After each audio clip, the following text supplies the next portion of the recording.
Breaking news చూస్తున్నాం. రేవంత్ సర్కార్ cabinet విస్తరణకు ఇక ఆలోచిస్తున్నట్టు తెలుస్తుంది.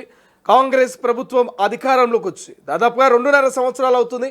ఈ నేపథ్యంలో ఖాళీగా ఉన్నటువంటి మరి జాబితాను ఫిల్ చేసేటువంటి ఆలోచనలో రేవంత్ సర్కార్ నుండి తెలుస్తుంది. ఇప్పటికే దేశవ్యాప్తంగా 5 రాష్ట్రాల ఎన్నికలు ముగిసినాయి. సో 5 రాష్ట్రాల ఎన్నికలు ముగిసిన నేపథ్యంలోనే ఇక తెలంగాణ రాష్ట్ర ప్రభుత్వం ముఖ్యమంత్రి రేవంత్ రెడ్డి మిగిలినటువంటి మంత్రి పదవులను కూడా భర్తీ చేసే ఆలోచన తెలుస్తుంది. ఇప్పటికే ఆశావాళ్ళు ఎవరికి వాళ్ళు ఢిల్లీ వేదికగా లాబింగ్ మొదలుపెట్టినట్టు తెలుస్తుంది. పోటాపోటీన ఇక ఢిల్లీ వెళ్తున్నట్టుగా తెలుస్తుంది. రైట్, ఒకసారి ఇదే అంశం మీద డిస్కస్ చేద్దాం. మా ప్రతినిధి మూషం శ్రీనివాస్ ఫోన్ లైన్లో అందుబాటులో ఉన్నారు. సో మూషం శ్రీనివాస్, ఏం జరగబోతుంది? నిజంగా రేవంత్ సర్కార్ క్యాబినెట్ విస్తరణకు గ్రీన్ సిగ్నల్ ఇచ్చినట్టేనా? సో ఎవరు ఈ క్యాబినెట్లో చోటు దక్కించుకోబోతున్నారు? మనకు అందుతున్నటువంటి సమాచారం మేరకు ఈ 1-2 రోజుల్లోనే ఖచ్చితంగా క్యాబినెట్ లో మార్పులు చేర్పులు ఉండబోతున్నట్టుగా మనకైతే స్పష్టంగా ఉంది. అందులో భాగంగానే ఇప్పటికే ముఖ్యమంత్రి రేవంత్ రెడ్డి ఢిల్లీలో దానికి సంబంధించినటువంటి చర్చలు కూడా జరిగినట్టుగా తెలుస్తా ఉంది. ఇప్పటికీ కూడా దానికి సంబంధించినటువంటి చర్చలు పూర్తయినట్టుగా మనకైతే సమాచారం అంతా ఉంది. ప్రధానంగా పొన్నం ప్రభాకర్ మంత్రిగా కొనసాగుతున్నటువంటి పొన్నం ప్రభాకర్ ని పిసిసి అధ్యక్షుడిని చేసి ఇక పిసిసి అధ్యక్షుడిగా ఉన్నటువంటి మహేష్ కుమార్ గౌడ్ ని ఏదైతే పిసిసి అధ్యక్షుడి నుంచి మంత్రిగా ప్రమోట్ చేయాలని చెప్పి కూడా ఆలోచిస్తున్నట్టుగా తెలుస్తా ఉంది. దాంతో పాటుగా ఇప్పటికీ ఉమ్మడి రంగారెడ్డి జిల్లాకు సంబంధించి ఇప్పటికీ ఒక్క మంత్రి పదవి కూడా లేకపోవడంతో అటు పరిగి ఎమ్మెల్యే రామ్మోహన్ రెడ్డి, మరొక వైపు ఇబ్రహీంపట్నం ఎమ్మెల్యే మల్రెడ్డి రంగారెడ్డి ఇరువురు కూడా ఆ యొక్క పదవి కోసం అయితే వెయిట్ చేస్తున్నట్టుగా మనకైతే లాబింగ్ చేస్తున్నట్టుగా మనకైతే తెలుస్తా ఉంది. ఇక మొన్న ఎమ్మెల్సీగా ప్రమాణ స్వీకారం చేసినటువంటి ప్రొఫెసర్ కోదండరాం, దాంతో పాటుగా విజయశాంతి అయితే డైరెక్ట్ గా ఢిల్లీ లాబింగ్ అని చెప్పుకోవచ్చు. డైరెక్ట్ సోనియా గాంధీ నుంచి ఉన్నటువంటి సంప్రదింపుల్లో భాగంగానే విజయశాంతికి మంత్రి పదవి ఖాయమనేటువంటి మాటలను అయితే మనం వింటా ఉన్నాం. మొత్తం మీద 5 మార్పులు అయితే చేసుకోబోతున్నట్టుగా మనకి స్పష్టంగా తెలుస్తా ఉంది. మొదటి మార్పులో భాగంగా పొన్నం ప్రభాకర్ ని మంత్రివర్గం నుంచి తప్పించి పిసిసి అధ్యక్షుడిగా ఉన్నటువంటి మహేష్ కుమార్ గౌడ్ ని మంత్రి చేయడం, పొన్నం ప్రభాకర్ కి పిసిసి ఇవ్వడం. మరొక వైపు ప్రొఫెసర్ కోదండరాం అలాగే విజయశాంతిలకు సంబంధించినటువంటి మరొక వైపు కోమటిరెడ్డి రాజగోపాల్ రెడ్డి అంశాన్ని కూడా పరిగణలోకి తీసుకునేటువంటి ఆలోచనలో ఉన్నారు అనేటువంటి కొన్ని మాటలను కూడా మనం వింటా ఉన్నాం. ముఖ్యంగా పరిగి ఎమ్మెల్యే రామ్మోహన్ రెడ్డి మాత్రము నాకు హామీ ఇచ్చి ఉన్నారు కాబట్టి ఖచ్చితంగా నాకు మంత్రి పదవి వస్తుంది, అది ఉమ్మడి రంగారెడ్డి జిల్లా కోటాలో నాకు వస్తుంది అనేటువంటి ఆశాభావంతో తను ఉన్నారు. దాంతో పాటుగా మల్రెడ్డి రంగారెడ్డి కూడా ఇబ్రహీంపట్నం నుంచి నేను ఉన్నాను, జిహెచ్ఎంసీకి నిన్ను సాయం చేయడానికి ఉపయోగపడుతుంది కాబట్టి నాకు ఖచ్చితంగా మంత్రి పదవి వస్తుంది, నేను ఒక్కడనే గెలిచినటువంటి వ్యక్తిగా ఉన్నాను ఇటు జిహెచ్ఎంసీని అంటిపెట్టుకున్నటువంటి ప్రాంతంలో అనేటువంటి ఆశాభావంతో మల్రెడ్డి రంగారెడ్డి కూడా వెయిట్ చేస్తున్నటువంటి సందర్భం. మూషం మరోవైపు ఇప్పటికే క్యాబినెట్ లో ఉన్నటువంటి ఒక 2 లేదా 3 మంత్రుల్ని తొలగించే అవకాశం ఉంది. వారి ప్లేస్ లో కొత్త ముఖాల్ని మరి తెర మీద తీసుకొచ్చే అవకాశం ఉన్నట్టు కూడా కొంత చర్చ జరుగుతుంది. సో ఇందులో ఎంతవరకు వాస్తవం ఉండే అవకాశం ఉంది? నిజంగా మార్పులు జరిగే ఛాన్స్ కనిపిస్తుందా? ఖచ్చితంగా శ్రీశైలం మన గతంలో భర్త వివాదాలలో ఉంటున్నటువంటి పేర్లు ప్రస్తుతమైనప్పటికీ కూడా ఒకరిద్దరు మంత్రులకు సంబంధించినటువంటి వార్తలు కూడా మనం చూసాము. మరొక వైపు పొంగులేటి శాఖకు సంబంధించినటువంటి విషయంలో కూడా మార్పు చేర్పు ఉండబోతుంది. తనకు సంబంధించినటువంటి శాఖలో చాలా అవినీతులు జరుగుతున్నాయనే మాటలను స్వయంగా ప్రతిపక్ష నాయకులు ఆరోపిస్తున్నటువంటి సందర్భాలను కూడా మనం చూస్తా ఉన్నాం.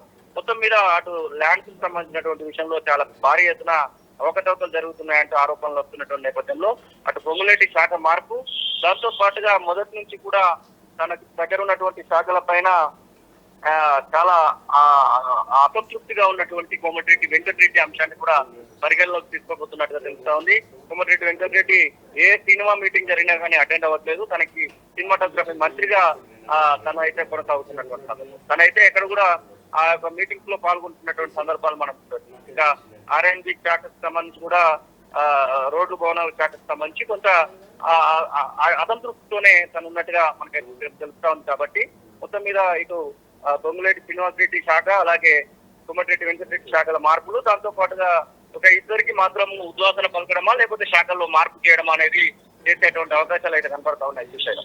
రైట్, థ్యాంక్ యూ ముషామ్, థ్యాంక్స్ ఫర్ అప్డేట్. ఇది ఓవరాల్గా కాంగ్రెస్ పార్టీ క్యాబినెట్ విస్తరణకు సర్వం సిద్ధమని తెలుస్తుంది. సో ఎవరైతే ఆశావాళ్ళు ఉన్నారో ఆశావాళ్ళు ఇప్పటికే ఢిల్లీ వేదికగా లాబింగ్ చేస్తున్నారు. సో ఈ నేపథ్యంలోనే తెలంగాణ కాంగ్రెస్ ప్రభుత్వంలో త్వరలోనే మంత్రివర్గ విస్తరణ ఉండబోతుందని తెలుస్తుంది. ప్రక్షాళన జరిగితే ఇక ఖచ్చితంగా అవకాశాలు వస్తాయంటూ ఆశాభావంతో సీనియర్ నేతలు తెలుస్తుంది. అయితే మంత్రి పదవులపై కన్నేసిన ఆశావాహులు అలర్ట్ అయ్యారు. ఎలాగైనా క్యాబినెట్లో చోటు దక్కించుకోవాలనే పట్టుదలతో ఎమ్మెల్యేలు అధిష్టానాన్ని ప్రసన్నం చేసుకునేందుకు హుటాహుటిన ఢిల్లీ బాట పడుతున్నారు.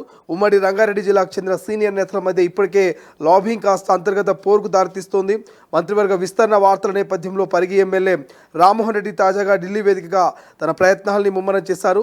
కాంగ్రెస్ అగ్రనేత రాహుల్ గాంధీని నేరుగా కలిసి ఆయన తనకు మంత్రి పదవి ఇవ్వాలంటూ కోరారు. ఎన్నో ఏళ్లుగా నమ్మకంగా కాంగ్రెస్ పార్టీని నమ్ముకొని ఉన్నారని, కష్టకాలంలోనూ పార్టీ జెండా మోసనంటూ రాహుల్ గాంధీకి వివరించారు. తన సీనియారిటీని పరిగణలోకి తీసుకొని ఈసారి క్యాబినెట్లో ఖచ్చితంగా అవకాశం కల్పించాలంటూ ఆయన విజ్ఞప్తి చేశారు. అయితే పరిగి ఎమ్మెల్యే రామ్మోహన్ రెడ్డి ఢిల్లీలో లాబింగ్ మొదలుపెట్టిన విషయం తెలియగానే ఇబ్రహీంపట్నం ఎమ్మెల్యే మల్రెడ్డి రంగారెడ్డి సైతం అప్రమత్తమయ్యారు. ఆయన కూడా హుటాహుటిన దేశ రాజధాని అయినటువంటి ఢిల్లీకి పయనమయ్యారు. రాహుల్ గాంధీని కలిసి ఉమ్మడి రంగారెడ్డి జిల్లా కోటలో తనకే మంత్రి పదవి దక్కేలా చూడాలంటూ గట్టిగా విజ్ఞప్తి చేసినట్టు తెలుస్తోంది. ఇక జిల్లా సమీకరణాలు, పార్టీలో తనకున్న సుదీర్ఘ అనుభవాన్ని రాహుల్ ఎదుట ఆయన ఉంచినట్టు తెలుస్తోంది. ముఖ్యమంత్రి రేవంత్ రెడ్డి క్యాబినెట్ విస్తరణపై కసరత్తు చేస్తున్నారనే లీకుల నడుమ ఒకే ఉమ్మడి జిల్లాకు చెందిన ఇద్దరు బలమైన నేతలు ఒకరిని మించి ఒకరు ఢిల్లీ స్థాయిలో పోటీ పడడం కాంగ్రెస్ వర్గాల్లో చర్చనీయాంశంగా మారింది. ఈ మంత్రివర్గ విస్తరణ వ్యవహారం గులాబీ శ్రేణుల్ని కాదని కాంగ్రెస్ లోపల ఉన్న సీనియర్ల మధ్య మరోసారి అంతర్గత విభేదాలకు, అసంతృప్తులకు దారితీస్తుందా అనేటువంటి ఆందోళన కూడా వ్యక్తమవుతుంది. బట్ అధిష్టానం ఎవరి వైపు మొగ్గు చూపుతుంది, ఎవరికి అవకాశం కల్పిస్తుంది అనేది చూడాల్సినటువంటి అవసరం అయితే మనకు అనిపిస్తుంది. బట్ ఏదేమైనప్పటికీ మాత్రం తెలంగాణ మంత్రివర్గ విస్తరణకు సంబంధించి మాత్రం చాలా ఆశలు పెట్టుకున్నటువంటి పరిస్థితి మనకు అనిపిస్తుంది. సో మంత్రి పదవులను ఆశిస్తూ ఆశావాహులు, సీనియర్ ఎమ్మెల్యేలంతా కూడా ఢిల్లీకి చేరుతా ఉన్నారు. ప్రస్తుతం క్యాబినెట్లో ఖాళీగా ఉన్నటువంటి స్థానాల్ని భర్తీ చేయడంతో పాటు 1-2 కీలక శాఖల్లో మార్పులు జరిగే అవకాశం ఉన్నట్టు తెలుస్తుంది. మంత్రివర్గంలో చోటు దక్కని వర్గాలకు ప్రాతినిధ్యం కల్పించే దిశగా పార్టీ నాయకులకు మరి ప్రణాళికను కూడా రచిస్తున్నట్టుగా తెలుస్తుంది. బట్ ఏదేమైనప్పటికీ 2025 జూన్లో జరిగిన విస్తరణలో మంత్రుల సంఖ్య 15కు చేరింది. మొత్తం 119 అసెంబ్లీ స్థానాల్లో ఉన్న తెలంగాణ క్యాబినెట్లో ఇంకా 3 స్థానాలు ఖాళీగా ఉన్నట్టు తెలుస్తోంది. బట్ ఏదేమైనప్పటికీ మంత్రివర్గ విస్తరణకు సంబంధించి మరి ఆశాభావాలు వ్యక్తం చేస్తూ ఉన్నటువంటి వేళ ఇటు కొత్తగా ఎన్నికైనటువంటి కోదండరాం కావచ్చు, లేకపోతే విజయశాంతి కావచ్చు, వీళ్ళు క్యాబినెట్లో అడుగుపెట్టే అవకాశం ఉందా, వీరికి క్యాబినెట్లో ఛాన్స్ దక్కుతుందా అనేటువంటి ఒక చర్చ జరుగుతూ ఉంది. ఒకవేళ క్యాబినెట్లో విజయశాంతి కానీ కోదండరాం కనుక అడుగు పెడితే వాళ్ళకి ఇచ్చే శాఖలు ఏంటి? కొంతమంది విద్యాశాఖను కేటాయిస్తారు కోదండరాం అనేటువంటి వార్తా కథనాలని, లేకపోతే కొన్ని వ్యాఖ్యల్ని ప్రచురం చేస్తూ ఉన్నారు. విజయశాంతి విషయంలో కూడా మరి ఆమెకు కీలక పదవి ఇవ్వబోతున్నారు, క్యాబినెట్లోకి తీసుకోబోతున్నారు ఒక చర్చ జరుగుతుంది.